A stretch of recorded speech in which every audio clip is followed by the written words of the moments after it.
মুসলমান ভাইরা আমার কথা বলতেছিলাম, সৃষ্টির শ্রেষ্ঠ উৎকৃষ্ট জাতি হওয়া যাবে কি করলে? জোরে বলেন, কি বলছিলাম? নেক আমল করলে। জোরে বলেন, কি করলে? নেক আমল করলে। কত নেক আমল করবেন? পৃথিবীতে সবগুলোই তো নেক আমল। সহিহ ইবনে হিব্বান কিতাবের নাম, হাদিসের একটা কিতাব আছে সহিহ ইবনে হিব্বান। সহিহ ইবনে হিব্বান নামক কিতাবের ভিতরে হযরত আবু হুরায়রা রাদিয়াল্লাহু তাআলা আনহু থেকে বর্ণিত। আবু হুরায়রা রাদিয়াল্লাহু তাআলা আনহু পয়গম্বর হাবিবি মুহাম্মদুর রাসূলুল্লাহ সাল্লাল্লাহু আলাইহি ওয়াসাল্লামকে জিজ্ঞাসা করেন, ইয়া রাসূলুল্লাহ, ইয়া হাবিবাল্লাহ, আপনি আমাকে এমন কিছু আমলের কথা বলে দেন যে আমলগুলো করলে আমি আবু হুরায়রা নিরাপদে জান্নাতে যেতে পারবো। মুসলমান ভাইরা আমার, আল্লাহ রাসূল সাল্লাল্লাহু আলাইহি ওয়াসাল্লাম আবু হুরায়রাকে লক্ষ্য করে বলেন, আবু হুরায়রা, চারটা আমল করবা। জোরে বলেন কয়টা? জোরে বলেন কয়টা? চারটা আমল করবা, নিরাপদে তুমি জান্নাতে যেতে পারবা। এক নম্বর আমল হলো আফশিস সালাম, বেশি বেশি সালামের প্রচার প্রসার করা। এ বাজান, আমরা একে অপরকে সালাম দিতে লজ্জা পাই। বাবা ছেলে সন্তানকে সালাম দিবে লজ্জা পাই, কথা বলেন ঠিক কিনা? সন্তানাদি ছেলে মেয়ে বাবা মাকে সালাম দিবে লজ্জা পায়। ও মুসলমান, লজ্জার কোনো বিষয় নয়। আপনি আপনার সন্তানকে দেখবেন, আজকে গিয়ে সালাম দিবেন। 2 বছরের সন্তানকে আপনি সালাম দিবেন। পরবর্তী দিন যখন আপনি ঘরের ভিতরে ঢুকতে শুরু করবেন, বাড়ির ভিতরে যখন ঢুকতে শুরু করবেন, আপনার 2 বছরের বা 3 বছরের বা 4 বছরের কন্যা বা ছেলে হোক বা মেয়ে হোক বলবে, আব্বু আসসালামু আলাইকুম, কথা বলেন ঠিক কিনা? এ মুসলমান, আমরা কিন্তু শুধু অভিযোগ করা শিখছি। আমরা মুরব্বী যারা আছি শুধু বলি আমাদের যুবক জেনারেশনরা আমাদেরকে সালাম দেয় না, আমার সন্তানাদি আমাকে সালাম দেয় না। কিন্তু সালামটা আমাকে শিখাইতে হবে, পারিবারিক শিক্ষাটা আমাকে দিতে হবে, কথা বলেন ঠিক কিনা? আমি যদি আমার ছেলে মেয়েকে সালাম শিখাইতাম, তারা আমি বাবাকে সালাম দিত। আমি যদি আমার পরিবার ওয়াইফকে সালাম দিতাম, আমার ওয়াইফ আমারে সালাম দিত, কথা বলেন ঠিক কিনা? এ মুসলমান, আজকে আমরা পরস্পরে সালাম বিনিয়োগ করা ছেড়ে দিয়েছি, কোনো কিছু করি না, যার কারণে শুধু কোনো রকমের জীবন যাপন করতেছি, অশান্তি শুধু লেগেই আছে। আমরা দূর থেকে বাড়ির ভিতরে আসি কিন্তু সালাম দিই না, কথা বলেন ঠিক কিনা? এখানে এমনও মুরব্বী পাওয়া যাবে, আমি হাত তুলতে বলবো না, 70 বছর হয়ে গেছে, 60 বছর হয়ে গেছে, কিন্তু আল্লাহর বান্দা আজকে পর্যন্ত তার পরিবারকে কখনো ভুলেও সালাম দেয় নাই, কথা বলেন ঠিক কিনা? মুসলমান ভাইরা আমার, আমাদের সন্তানগুলোকে আমাদেরকে বেসিক শিক্ষা দিতে হবে, পারিবারিক শিক্ষা আমাদেরকে দিতে হবে, আমাদের সন্তানকে আমাদেরকেই মানুষ করতে হবে। অভিযোগ করলে চলবে না, নিজেকেই শুধরায় নিতে হবে, কথা বলেন ঠিক কিনা? আপনি বাবা হয়ে যদি সন্তানের সামনে সিগারেট টানেন, তাহলে সন্তান কি করবে? আপনারে দেখে সিগারেট কি ফালায়া দিবে? না না না, ফালায়া দিবে না, কারণ বাবা টানে সিগারেট, তাহলে আমি কেমনে ফালায়া দিব? এ মুসলমান, আজকে আমি সন্তানের সামনে 4 রাস্তার মোড়ে বসে থেকে টিভি দেখি, সন্তান আমারে কোনো কেয়ার করে না, আমারে সম্মান করে না। ওই আল্লাহর বান্দাকে আরো কি করছে? মোবাইল কিনে দিছে, অ্যান্ড্রয়েড সেট কিনে দিয়েছে, আরো মানুষের নিকটে গিয়ে বলে আমার সন্তানকে অ্যান্ড্রয়েড সেট কিনে দিছি, কথা বলেন ঠিক কিনা? এই জন্য বাবা মা যদি ঠিক হয়, তাহলে সন্তানও দেখবেন কি হয়ে যাবে? ঠিক হয়ে যাবে। অভিযোগের জিনিস না, তেল পড়ার জিনিস না, পানি পড়ার জিনিস না, যে পানি পরে দিলাম আর সন্তান আল্লাহর ওলি হয়ে গেল, কথা বলেন ঠিক কিনা? মুসলমান ভাইরা আমার, 2 নম্বর আমল, আল্লাহ রাসূল বলেন, আবু হুরায়রা, নাম্বার 2 যে আমলটা তোমাকে করতে হবে, ওয়াতুইমিত তুআম, গরিব দুঃখী অসহায়কে খানা খাওয়াইবা। আমাদের মা বোনদেরকে লক্ষ্য করে বলি, বাড়ির ভিতরে যখন ফকির মিসকিন চলে আসবে, আপনার পরিবার থেকে, স্বামী থেকে আগেই অনুমতি নিয়ে রাখবেন। যদি কোনো ফকির মিসকিন আসে, তাহলে টাকা পয়সা বা চাউল দিতে পারবো কিনা অনুমতি দিয়া যাবেন। ওনারা আসলে, ফকির মিসকিন আসলে আপনারা দিয়ে দিবেন। ও আপনার মুসলমান, আপনাদের নিকটে হাত করজোর করে বলি, কোনদিন ভিক্ষুককে ঘাড় ধাক্কা দিবেন না, তিরস্কার করবেন না, বর্জনা করবেন না। আল্লাহ রাসূল সূরাতুদ দুহার ভিতরে আল্লাহ রাসূলের মাধ্যমে আল্লাহ জানায়া দেন, ওয়া আম্মাস সাইলা ফালা তানহার, ওয়া আম্মাস সাইলা ফালা তানহার। আল্লাহু আকবার বলেন। মুসলমান ভাইরা আমার, আল্লাহ রাব্বুল আলামিন বলেন, ও পয়গম্বর হাবিবি মুহাম্মদুর রাসূলুল্লাহ সাল্লাল্লাহু আলাইহি ওয়াসাল্লাম, একটা কথা মনে রাখবেন, কোনো ভিক্ষুক যদি, কোনো প্রার্থনাকারী যদি আপনার নিকটে হাত পাতে, কোনো ঘাড় ধাক্কা দিবেন না, বর্জনা করবেন না, ধমকি দিবেন না। কারণ সম্পদ দেওয়ার মালিককে, জোরে বলেন আল্লাহ রাব্বুল আলামিন। আজকে আপনি কোটিপতি আছেন, এমনও অসুখ হয়ে যেতে পারে, এমন রোগে আক্রান্ত হয়ে যাবে, 2 দিন পরে আপনি পথের ভিখারি হয়ে যাবেন। কথা বলেন ঠিক কিনা? মুসলমান ভাইরা আমার, কথা বলতেছিলাম 3 নাম্বার আমল আমাকে আপনাকে যেটা করতে হবে, আত্মীয়তার সম্পর্কে বজায় রাখতে হবে। ওয়াসিলিল আরহাম, ওয়াসিলিল আরহাম, আত্মীয়তার সম্পর্ক বজায় রাখা। আত্মীয়তার সম্পর্ক বজায় রাখা মানে বায়ে বায়ে মারামারি করা। কথা বলেন মুসলমান, আফসোসের সাথে একটা কথা বলে যাই, আজকে যখন কোনো পরিবারে 3টা ভাই থাকে, 4টা ভাই বা 5টা ভাই থাকে, ওই ফ্যামিলি যদি 5 ভাই মিলে সংসার করতে থাকে, সুখের সংসার করে, কোনো বাজাবাজি না হয়, দেখবেন ওই এলাকার 4 রাস্তার মোড়ের ভিতরে ওই পরিবার নিয়ে আলোচনা হয়। কথা বলেন ঠিক কিনা? এমনও বলে এরকম পরিবার এখনো আছে, এরা কি সেই আদম যুগের লোক কিনা? এই পরিবারে কোনো বাজাবাজি হয় না, কে মাথা খারাপ হয়ে গেছে চাষটা লালাদের। কথা বলেন ঠিক কিনা? কিন্তু যখন মাথা ফাটাফাটি হয়েছে, কেস কাহিনী চলতেছে, এবার চাষটাল গরম হয়ে গেছে, বলে এটা একটা স্বাভাবিক বিষয়। চিন্তা করেন মুসলমান, যখন ভাই ভাই মিল থাকে, ইসলাম যেটাকে সমর্থন করে, ইসলাম যেটাকে অ্যালাউ করে, সেটাকে মানুষ আজকে অস্বাভাবিক মনে করতেছে। আর ইসলাম যেটাকে অ্যালাউ করে না, এটা মানুষ আজকে স্বাভাবিক মনে করতেছে। কথা বলেন ঠিক কিনা? মুসলমান ভাইরা আমার, আপনি কোটিপতি হয়েছেন, মসজিদ মাদ্রাসায় দান করেন, আত্মীয়তার হক নষ্ট করেন, আত্মীয়তার হক মেরে খান, আর আপনি জান্নাতুল ফিরদাউসের জন্য টিকিট কাটতেছেন, এই টিকিটের কোনো ভ্যালুয়েশন নাই। কথা বলেন ঠিক কিনা?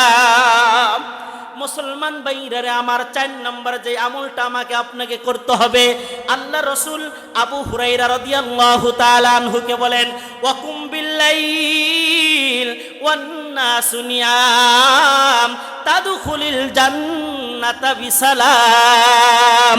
আল্লাহু আকবার বলেন। মুসলমান ভাইরা আমার, আল্লাহ রাসূল সাল্লাল্লাহু আলাইহি ওয়াসাল্লাম আবু হুরায়রাকে বলেন, আবু হুরায়রা, মানুষ যখন নিস্তব্ধ হয়ে যায়, সকল মাখলুকাত যখন ঘুমায়া যায়, সেই সময় তুমি মুসাল্লা বিছায়া ফেলো, আল্লাহর দরবারে দণ্ডায়মান হয়ে যাও, 2 রাকাত নামাজ পড়ো, তোমার সাধ্য অনুযায়ী 2 রাকাত 4 রাকাত নামাজ পড়ো, আল্লাহ রাব্বুল আলামিনের নিকটে 2টা হাত উঠায় দাও, 2টা চোখের পানি তুমি ফেলে দাও। এ মুসলমান, আল্লাহ রাসূল সাল্লাল্লাহু আলাইহি ওয়াসাল্লাম বলেন আবু হুরায়রাকে, তোমার প্রয়োজনের শেষ নাই, আল্লাহর কাছে অভিযোগ থাকলে আল্লাহর কাছে করো। আল্লাহ, তুমি আমার সন্তানটাকে ভালো করে দাও, আমার মেয়েটাকে তুমি সৎ চরিত্রবান বানায় দাও, আমার সন্তানকে সৎ চরিত্রবান বানায় দাও।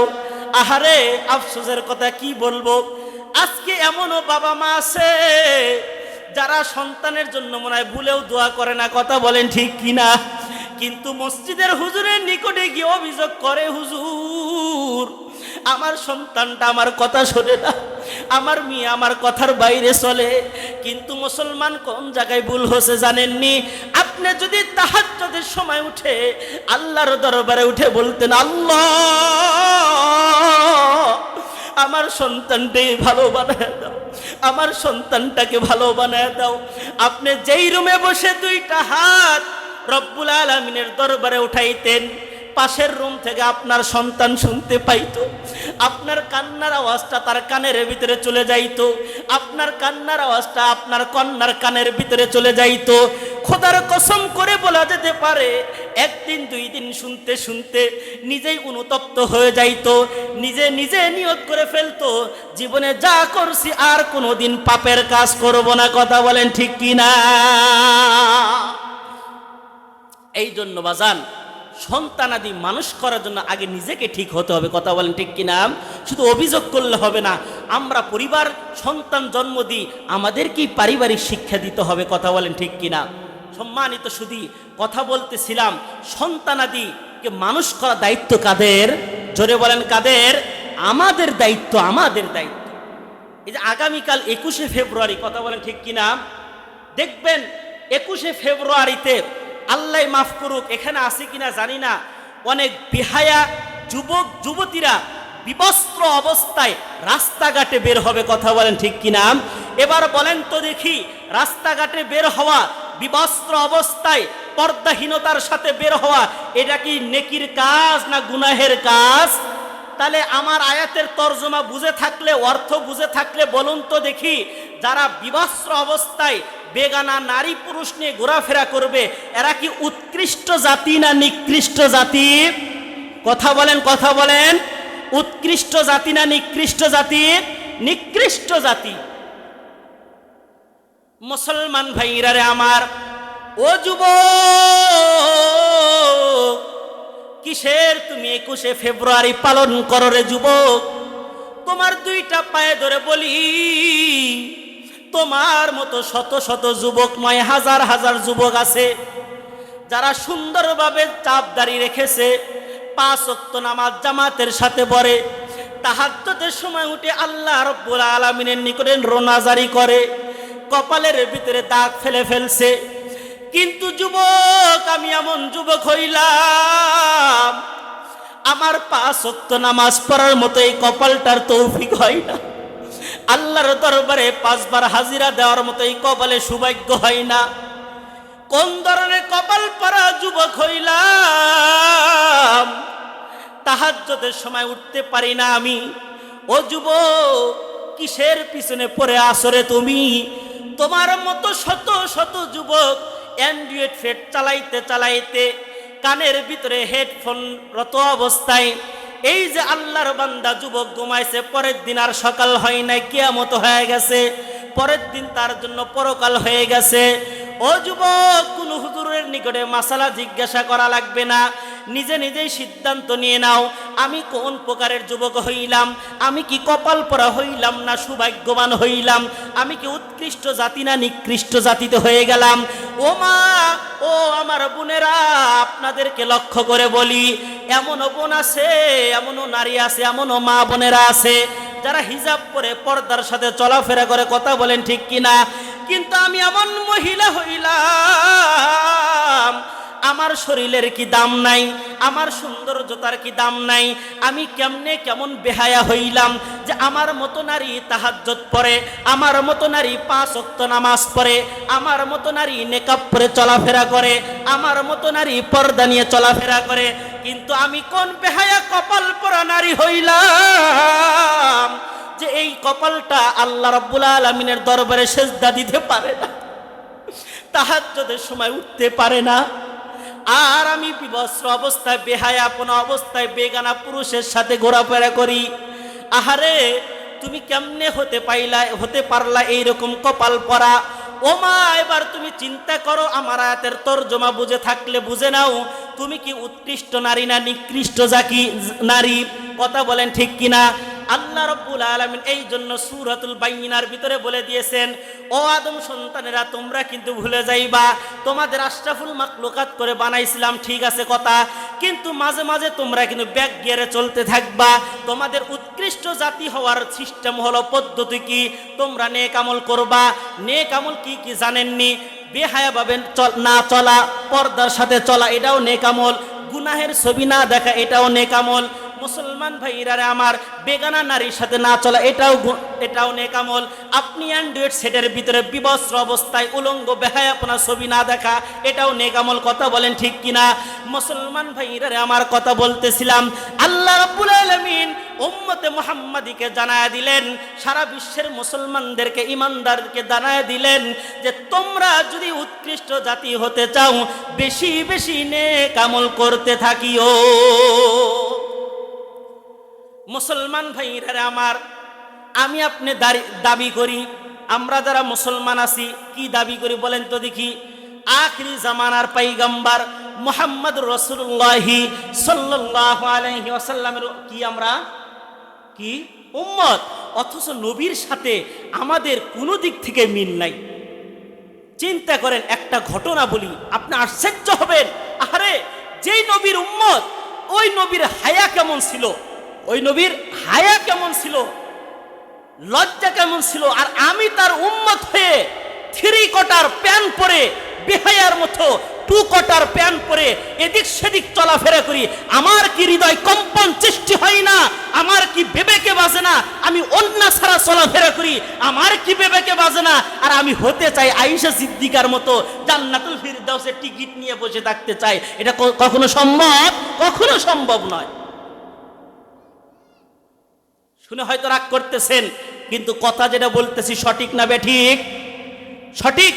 আপনি মা যদি ভালো হন, তাইলে যে আপনার পেটের থেকে বের হবে আব্দুল কাদের জেলানি। কথা বলেন ঠিক কিনা? বাজান, হাফেজে কোরআন হওয়া 4টিখানি কথা না। আপনি মনে করতেছেন সহজ, মাদ্রাসায় ভর্তি হলেই হাফেজ হয়ে যায়, এটা নানার বাড়ির কলা না। কথা বলেন ঠিক কিনা? যারা হাফেজ সাহেব ওদেরকে জিগাইন, পিটাইতে পিটাইতে পেটন খাইতে খাইতে একদিকে ভাস হয়ে যায়। আব্দুল কাদের জেলানি ওই মায়ের পেট থেকেই হবে, যেই মাটা হবে আব্দুল কাদের জেলানির মার মতে গুণে গুণান্বিত হবে। কথা বলেন ঠিক কিনা? মক্কাতুল মুকাররমার ভিতরে, এদিকে তাকান, মক্কাতুল মুকাররমার ভিতরে খানায়ে কাবার পুনর্নির্মাণের কাজ চলতেছে। সবাই পাথর নিয়ে নিয়ে ওই পুনর্নির্মাণের কাজের জন্য পাথর একটা একটা করে রাখতেছে। আল্লাহ রাসূল সাল্লাল্লাহু আলাইহি ওয়াসাল্লামের বয়স তখন 5 অথবা 6, গালেবান 5 অথবা 6 বছর। আচ্ছা বাজান বলেন তো দেখি, এই বয়সে, এই সময় তো অনেক মানুষ উলঙ্গ থাকে। কথা বলেন ঠিক কিনা? আর আজ থেকে 50 বছর আগের দিকে তাকান, এই আপনাদের জিন্দিগির দিকে তাকান, তখন 5 বছরের সন্তানরা কি এমনিই চলাফেরা করতো? ওটা কি দোষণীয় ছিল না? এখন আবার এই যুগে এসে 3 বছরের থেকেই যেহেতু মডার্ন কিন্ডার গার্ডেন শুরু হয়ে গেছে, এই জন্য প্যান্ট পরা শিখছে। কথা বলেন ঠিক কিনা? তো আল্লাহ রাসূল সাল্লাল্লাহু আলাইহি ওয়াসাল্লাম ওই বয়সে উনি একটা একটা করে পাথর নিয়ে ওই খানায় কাবায় রাখতেছে। ওনার সাথে ছিল তার চাচা হযরতে আব্বাস রাদিয়াল্লাহু তাআলা, ছোট চাচা। চিন্তা করেন, মনোযোগ দিয়ে শোনেন, আব্বাস রাদিয়াল্লাহু তাআলা আনহু ভাতিজার দিকে তাকায় দেখেন শরীরে কিছু নাই, শুধুমাত্র পরিহিত একটা লুঙ্গি আছে।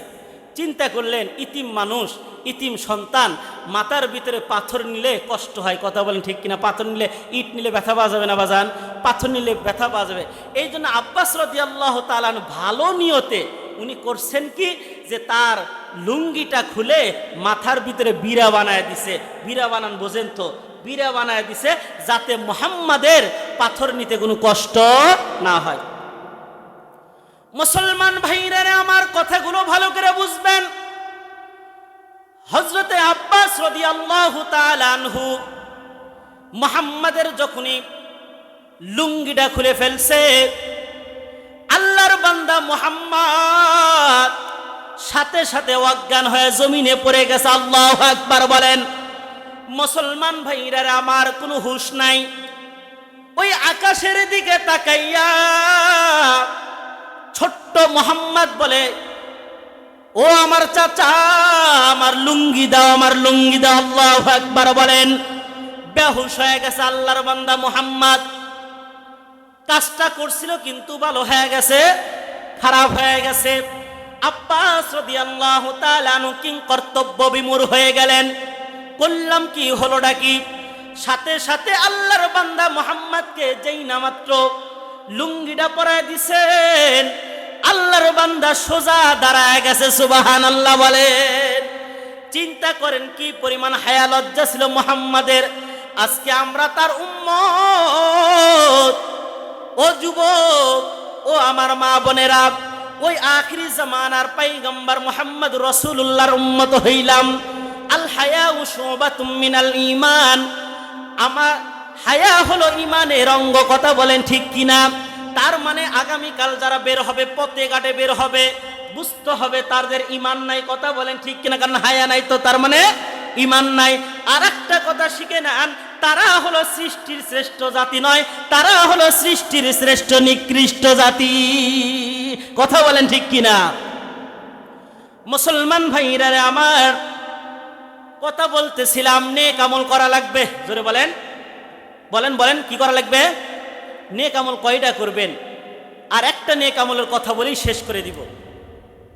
মুসলমান ভাইরা আমার, সূরাতুত তাওবার 18 নম্বর আয়াতের ভিতরে আল্লাহ তাআলা বলেন, ইন্নামা ইয়ামুরু মাসাজিদাল্লাহ মান আমানা বিল্লাহি ওয়াল ইয়াউমিল আখির ওয়া আকামাস সালাতা ওয়া আতাজ যাকাতা ওয়া লাম ইয়াখশা ইল্লাল্লাহ। মুসলমান ভাইরা আমার, কথাগুলো মনোযোগ দিয়ে শুনবেন। এই আয়াত যে পড়ছি, এই আয়াতের তরজমাটা আগে বোঝেন, অর্থ আগে বোঝেন। আল্লাহ কি বলছেন এখানে?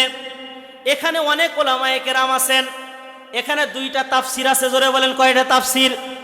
ব্যাখ্যা কয়টা আছে? ইন্নামা ইয়ামুর, এখানে যেহেতু উলামায়ে কেরাম বেশি আছেন এই জন্য দুইটাই বলতেছি, তাছাড়া অন্যথায় একটা বলে চলে যাইতাম। দুইটাই বলবো, কিন্তু উদ্দেশ্য নিব যে আমি কয়টা? একটা। ইয়ামুরু মাসাজিদাল্লাহ এর দুই অর্থ, যে মসজিদ আবাদ করে, মসজিদ আবাদ করবে। কারা? আবাদের দুই অর্থ। বলেন আবাদের কয় অর্থ? দুই অর্থ। এই যে এটাই বলতেছি, আবাদের কয় অর্থ? দুই অর্থ। এক অর্থ হলো যারা 5 ওয়াক্ত নামাজ মসজিদে গিয়া পড়বে, মসজিদের দেখাশোনা করবে, এটা হলো এক অর্থ মসজিদ আবাদ করার। নাম্বার 2 যেই অর্থ আরেকটা আছে, সেটা হলো মসজিদ নির্মাণ করা। জোরে বলেন কি করা? মসজিদ নির্মাণ করা। তাহলে অর্থ কয়টা পাইলাম? দুইটা। একটা নির্মাণ করা, আবাদ করা অর্থ একটা নির্মাণ করা, আর একটা 5 ওয়াক্ত নামাজ মসজিদে গিয়ে পড়া। এই মসজিদে গিয়ে 5 ওয়াক্ত নামাজ পড়েন আর যাই করেন, আর এই মসজিদের নির্মাণের কাজ হবে কাদের দ্বারা? এটা আমার কথা নাই, কোরআনের কথা। আল্লাহ বলেন 5টা গুণ যাদের ভিতরে থাকবে। জোরে বলেন কয়টা গুণ? জোরে বলেন দাদা। আপনার কোটি টাকার মালিক আপনি, লাখপতি আপনি, আপনার 1 টাকাও আল্লাহর কসম, খোদার কসম, আপনার মসজিদে আসবে না যদি এই 5টা গুণ আপনার ভিতরে আল্লাহ না দিয়ে থাকে। আপনি বাহাদুরি দেখাইবেন, আমি কোটিপতি, আমাকে চাইতে হবে। চাইতে হবে কেন? তার মানে আপনি দিতেছেন না, বুঝতে হবে আল্লাহ প্রদত্ত গুণ আপনাকে দেওয়া হয় নাই, কথা বলেন ঠিক কিনা? এখন 5টা গুণ কি কি? 1 নম্বর দেখেন, ইন্নামা ইয়ামুরু মাসাজিদাল্লাহ, নিশ্চয় মসজিদের নির্মাণের কাজ হবে ওই শ্রেণীর লোক তারা মান আমানা বিল্লাহ। জোরে বলেন কি? মান আমানা বিল্লাহ, যারা আল্লাহর প্রতি ঈমান এনেছে। জোরে বলেন কি করছেন? আল্লাহর প্রতি ঈমান এনেছেন। মান আমানা বিল্লাহ ওয়াল ইয়াউমিল আখির, যারা আখিরাত দিবস, কিয়ামত দিবসের প্রতি অগাধ বিশ্বাস করেছে। 3 নম্বর, ওয়া আকামাস সালাহ, যারা নামাজ আদায় করে। যারা কি করে? নামাজ আদায় করে। ওয়া আতাজ যাকাত, যারা যাকাত প্রদান করে। নাম্বার 5, ওয়ালাম ইয়াখশা ইল্লাল্লাহ, পৃথিবীতে আসমানের নিচে জমিনের উপরে এক আল্লাহ ছাড়া কোনো নেতা খেতাকে ভয় পায় না। ওই শ্রেণীর লোক দ্বারা মসজিদ নির্মাণ হবে, কথা বলেন ঠিক কিনা? মসজিদ নির্মাণ করলে কি ফায়দা জানেন? আমরা তো নবু সবু, আমি আর আপনার কয় টাকাই দিই। তবে খুশির সংবাদ হলো কি জানেন? একজন ব্যক্তি 1 লক্ষ টাকা দিয়ে মসজিদ করে দিলে, 1 কোটি টাকা দিয়ে মসজিদ করে দিলে যেই সব পাবে, আল্লাহর কোনো বান্দা যদি কার্পেটও কিনে দেয় 10,000 20,000 টাকা দিয়ে, সব কিন্তু একই পাবে। সুবহানাল্লাহ জোরে বলেন।